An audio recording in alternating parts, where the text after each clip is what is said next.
Hello po mga farmers, kumusta po kayo and welcome po sa aking channel. Ayan. So, eto mga farmers, ipapakita ko sa iyo yung aking itatanim po na pakwan dahil sa araw na ito po mga farmers, ako magtatanim na po ng pakwan. So, ito naman siya yung Sweet 16, ito po. Yan. So, ito po mga farmers, ito pong seeds na to mga farmers ay nasa ano lang po siya eh. Ito po ay 50, ano lang po siya, 50 grams lang po ito mga farmers. Ito po. Kasi maliit lang siya, kalahati lang ano lang po ito, kalahating lata lang po mga farmers. Yan. So ngayon, bago po ako mag-start mga farmers sa pagtatanim, so ipapakita ko muna sa inyo yung aking pagtataniman.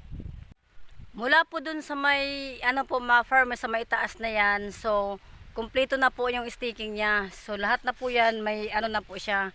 May mga butas na ho yung lupa. So naka-ready na talaga siya. Ayan po mga farmers. Ayan.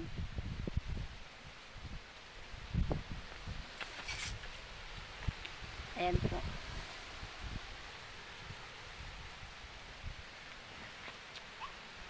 So marami po yan mga farmers na mga ano po, naka-ready na talaga siya dahil ngayong araw na to magtatanim po ako.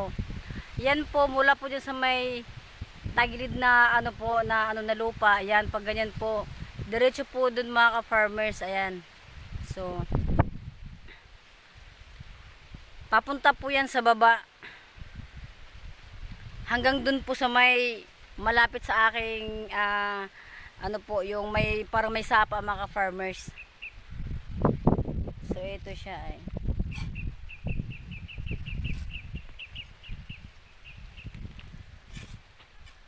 So baka po magtaka kayo mga farmers kung nakaganyan pa po yung ano, nakaano pa po siya, nakaganito pa po siya yung mga stick po, nakahiga pa po siya mga farmers.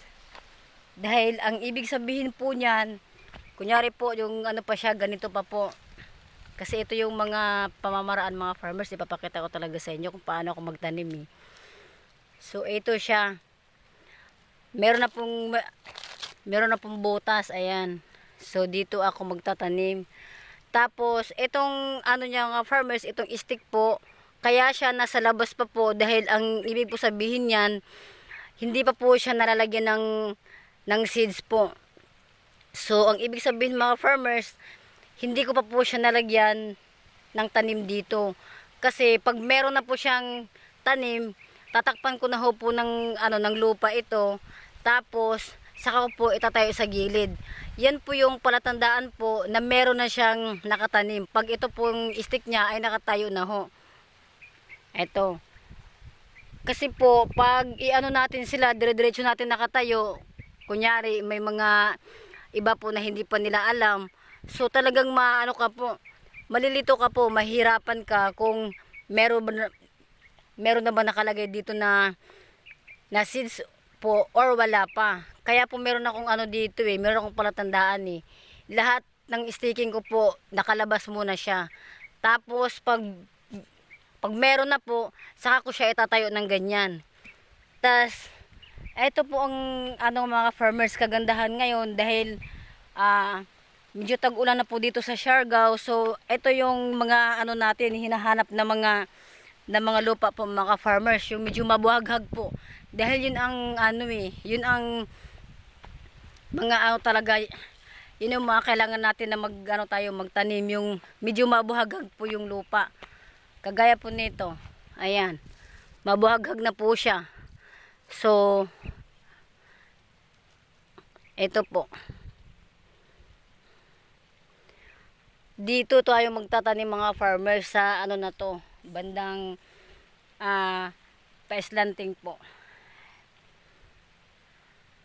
So ito na siya. Medyo marami-rami na po ito mga farmers na pagtataniman ko ngayong araw to. So bago po ako mag-start mga farmers magtanim, sana po mag-subscribe muna kayo sa aking channel para po updated kayo sa aking mga videos mga farmers na i-upload. Tsaka masubaybayan nyo po ang aking pagtatanim ng pakwan. Tapos ito, kasi ngayong araw talaga ako magtatanim po eh. So ito na siya, oh. Napaka ano po yan, napakalawak po na lupa na yan. Tapos bago po ako mag-start mga farmers ng pagtatanim, bibilangin muna natin yung ano, yung mga seeds po na nakalagay sa lata, kung ilang piraso po 'yon. Para malaman natin na kung ilan po talaga yung laman sa 50 grams po na lata. Ito na po yung itatanim, sweet 16 po na pakwan.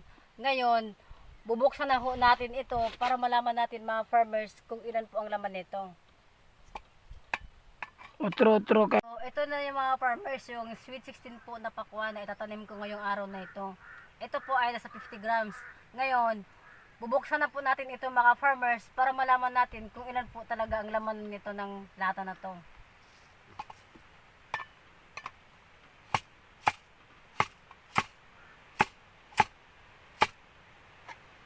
Open na po.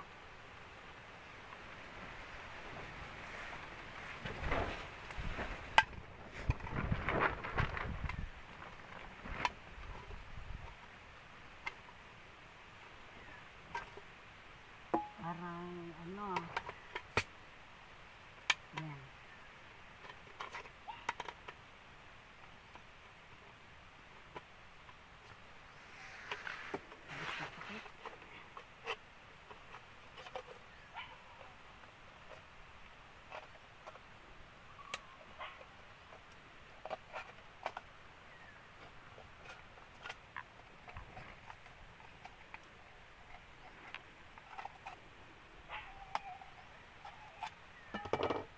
So, ito na po mga farmers, nabuksan ko na po. So, ito na mga farmers. Bibilangin ko na po kung ilan ang laman.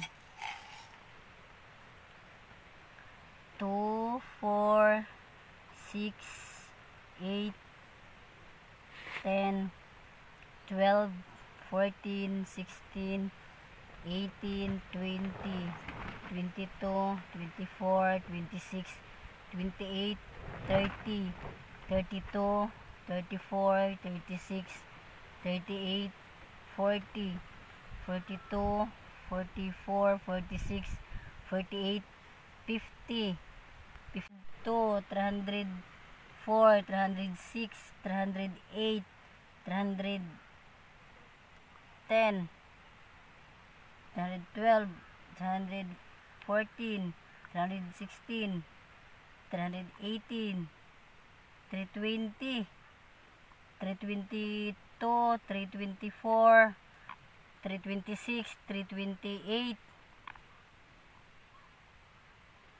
330, 332, 334, 336, 338, 340, 342, 346, 348, 350, 1002, 1004, 1006, 1008, 1010, 1012, 1014, 1016, 1018, 1020, 1022, 1024, 1026, 1026, 28, 1030, 1032, 1034, 1036, 1038, 1040, 1042, 1044, 1046, 1048, 1050, 1052, 1054.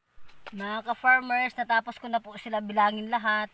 Sila po ay nasa 1,230 na seeds po sa loob ng isang lata na to. Yan. So ngayon, ilalagay ko na siya dito sa lata dahil itatanim ko na po ito ngayon eh. Yan. Itatanim ko na sila dahil nakaready na po yung pagtataniman nila po. Ito na mga farmers, magtatanim na po ako ng pakwan. Ayan. So, ang ano ko po dito mga farmers, ang ilalagay ko po ay bawat butas po ay 2 piraso lang. Dalawang buto lang po ilalagay natin. Ito, unahin natin ito.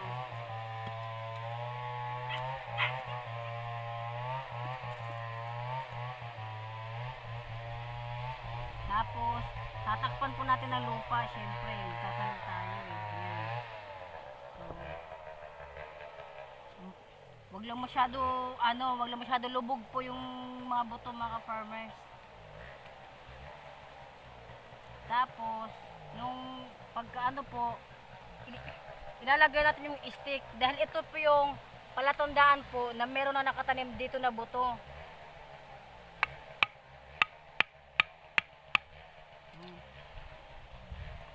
Next, dito po.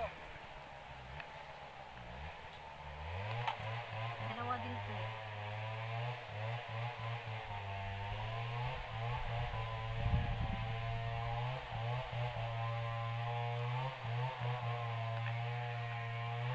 So, pag nailagay na po natin yung buto dito po sa may butas na pagtataniman natin, saka po natin itatanim yung stick para hindi po tayo malilito mga ka-farmers. Para meron tayong palatandaan. Yan. So, ganyan lang siya.